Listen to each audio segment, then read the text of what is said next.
Mga kapuso, palyado nga koneksyon sang kuryente ginatudlo rason sang sunog sa isa ka balay sa barangay Quintinsalas, Haro. Ini ang gintutukan ni John Sala.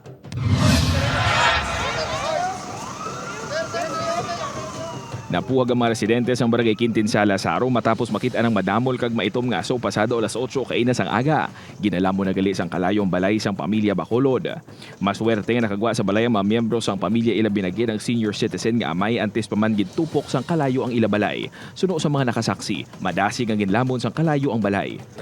Dasig lang gidya yan, gidya ang tigay ka pa ma. Mga pila ka minuto, salita ng sugod biyang kalayo. Why gani ko kakwa na ba kita ko yan, ulbo niya ang kalayo ya. Gintinguan pa ni Rosalie nga makuha ang mga dokumento sa ila balay apang tuman nakadako ang kalayo. May paso pagani ini sa iyakamot. Kay hingagawon kong titulo namon sa duta, ti na na ko. Ti nagbalik na lang ko kay napasok na ko ka init.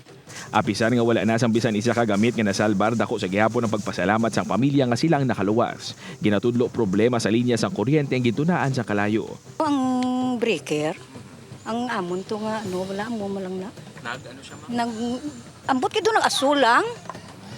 Huwag mo kami na nga naglupok. Suno sa Bureau of Fire Protection, nagapadayon pa ang ila investigasyon agud matumod ang gintunaan sang kalayo kag ang danyos nga ginbilin sini. Upuod kay Hans Disieto, John Sala. 1 Western Visayas.